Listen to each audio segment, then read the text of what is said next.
नमस्कार. ओंकार क्लासेसच्या तासगावच्या बॅचच्या सर्व विद्यार्थ्यांचे क्रॉपच्या ह्या व्हिडिओमध्ये स्वागत आहे. आपण नर्सरी मॅनेजमेंट नावाचा टॉपिक पाहतोय.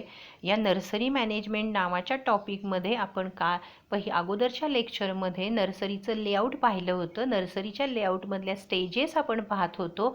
त्याच्यामध्ये मदर ब्लॉक हा पहिला पॉईंट झाला, नंतर सीडबेड हा पॉईंट झाला, नंतर पॉट यार्ड हा पॉईंट झाला. त्याच्यानंतर आपण बरेचसे पॉईंट त्याच्यामध्ये कव्हर केले.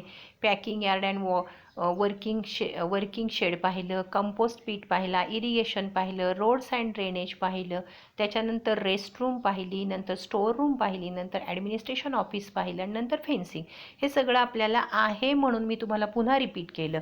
आता याच्यानंतरचा जो पॉईंट आहे आफ्टर केअर ऑफ नर्सरी, तर आफ्टर केअर ऑफ नर्सरी आपल्याला सिलेबसमधनं वगळलेलं आहे आणि ते साधारण कुठपर्यंत वगळलेलं आहे हे जरा समजून घ्या की आफ्टर केअर ऑफ नर्सरी याच्यामध्ये हे जे सगळे पॉईंट येतात, बी पॉईंट ट्रीटमेंट आहे, नंतर सी पॉईंट मेथड्स ऑफ स्टरिलायझेशन आहे, त्याच्यानंतरचा पॉईंट जो आहे केमिकल ट्रीटमेंट तो पण नाही आहे, त्याच्यानंतर watering, manuring, provision of watershed, protection from the adverse climate हेही पॉईंट त्याच्यामध्ये नाही आहेत. Protection from the adverse climate हे पण पॉईंट त्याच्यामध्ये नाही आहे. त्याच्यानंतर protection from the pest and diseases हाही पॉईंट त्याच्यामध्ये नाही आहे. हा इथं तुम्हाला जो दिलेला आहे तो. आता त्याच्यानंतर मग आपल्याला काय शिकायचं आहे, पेस्ट मॅनेजमेंटचा हा पॉईंट त्याच्यामध्ये नाही आहे आपल्याला आता सध्या परीक्षेला. आता आपल्याला फक्त शेवटचा एकच पॉईंट बघायचा आहे, packaging and transport of nursery plant. एवढाच पॉईंट आपल्याला आता बघायचा आहे, packaging and transport of nursery plant. आता पॅकेजिंग या शब्दाचा अर्थ तुम्हाला चांगला माहिती आहे.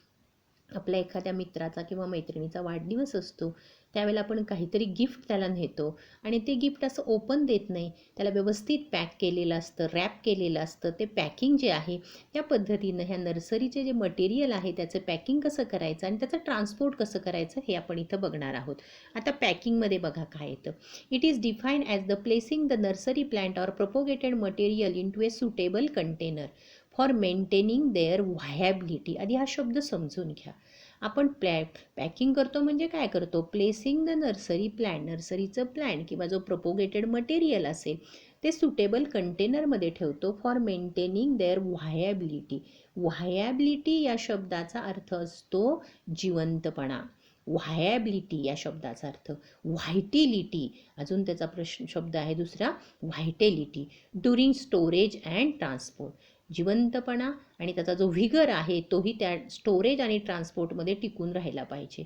Time to time packing of nursery material is to be done and emphasis should be given on the packing plant which are transported over a longer distance. आता समजून घ्या, टाईम टू टाईम पॅकिंग करतो आपण वेळोवेळी nursery मटेरियलचं आणि त्याच्यावरती जोर दिला जातो की जे लाँग डिस्टन्सला आपण प्लांट मटेरियल नेणार आहे ते व्यवस्थित पॅक झालं पाहिजे. To have a better price of the product, तर आपल्याला चांगलं प्रोडक्टची किंमत पाहिजे असेल तर a nursery man should pay high attention to the packing of the planting material. म्हणजे जेवढं पॅकिंग तुमचं चांगलं असेल, आकर्षक असेल, तेवढं तुम्हाला चांगली प्राईस मिळणार आहे असं लक्षात ठेवा. नंतरचा पॉईंट आहे ॲडव्हान्टेजेस ऑफ पॅकिंग. आपण हे पॅकिंग का करायचं आहे, पहिला पॉईंट बघा, packaging protect the planting material from hazards caused during transport. आपण पॅकेजिंग का करतो तर त्यामध्ये हे जे प्लांटिंग मटेरियल आहे त्याला जे हजार्ड्स म्हणजे धोके असतात. कधी धोके असतात, ड्युरिंग ट्रान्सपोर्ट म्हणजे वाहून नेत असताना, and keeps them away from microbial and insect attack. आणि ह्यांना काय होतं, मायक्रोबियल अटॅकपासून आणि इन्सेक्टच्या अटॅकपासून त्याचं संरक्षण होतं. पुढचा point, it minimises the physiological and biological changes occurring in the planting material during transportation.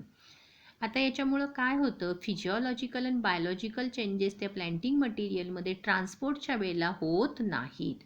पुढचा point, packing must maintain the natural condition of seedling of nursery plant and increase the shelf life of the seedling.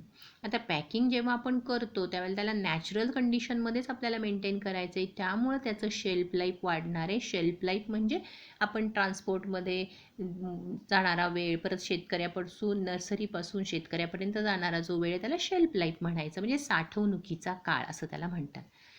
पुढचा point, necessary information like name of the seedling, name of the nursery, age of the seedling can be mention on the packing boxes. आता necessary information जी आहे त्या सीडलिंगचं नाव काय आहे, नर्सरीतून कुठल्या ते आलेलं आहे, त्या सीडलिंगचं एज काय आहे, ही माहिती आपल्याला त्या पॅकिंग बॉक्सवरती लिहायची असते. याच्यानंतरचा जो पॉईंट आपल्याला बघायचा आहे, प्रिन्सिपल्स ऑफ पॅकिंग असा पॉईंट आहे. आता प्रिन्सिपल्स ऑफ पॅकिंगमध्ये आपल्याला काय पाहायचं आहे, it should deliver the plant conveniently without affecting the quality and also look attractive to the indenters. आता याचा अर्थ काय बघा, हे जे आहे पॅकिंगचं प्रिन्सिपल, की प्लॅन जे आहे ते कन्व्हिनियंटली म्हणजे सोयीस्कर पद्धतीनं त्याच्या क्वालिटीवरती परिणाम झाला नाही पाहिजे आणि ते घेणाऱ्याला अट्रॅक्टिव्ह दिसलं पाहिजे. It should provide protection against drawing out and mechanical injury. आता तिथं त्या प्लॅन्टचं प्रोटेक्शन झालं पाहिजे ड्राईंगपासून म्हणजे सुकण्यापासून आणि मेकॅनिकल इंजुरीपासून. It must be convenient and economical to handle. आणि हे कसं पाहिजे, आपल्याला कन्व्हिनियंट पाहिजे आणि इकॉनॉमिकल पाहिजे, म्हणजे परवडणारं पाहिजे हँडल करायलाही. It should be well adapted to transport loading with security and economy in volume and weight. आता हे अडॅप्ट पाहिजे ट्रान्सपोर्टसाठी, लोडिंगसाठी म्हणजे आपण एखादा टेम्पो भरणार असू, छोट्या गाडीतनं नेणार असू तर त्यात लोड करता आलं पाहिजे.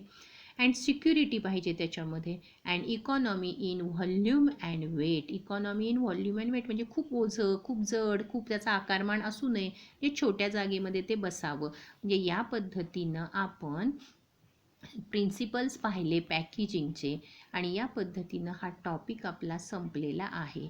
याच्यानंतर रिमेंबर धिसमध्ये तुम्हाला काही ॲक्टिव्हिटीज दिलेल्या आहेत, त्या आपण सगळ्या याच्यामध्ये शिकलेल्या आहोत. त्याच्यानंतर एक्झरसाइजच आहे. आता एक्झरसाइजमधले कुठले प्रश्न आहेत कुठले नाहीत हे तुमच्या लक्षात येईल. जो पार्ट डिलीट केलेला आहे त्याच्यावरचे प्रश्न आपल्याला बघायचे नाही आहेत आणि जो पार्ट डिलीट केलेला नाही त्याच्यावरचे प्रश्न आपल्याला बघायचे आहेत. ऑनलाईन लेक्चरच्या वेळेला आपण हा 6 नंबरचाच टॉपिक सुरू केलेला आहे, तो तिथे कंप्लीट करू आणि मग दुसऱ्यापासून पुन्हा पूर्ण करून मग पुढच्या टॉपिक्सना आपण जाऊ. थँक्यू.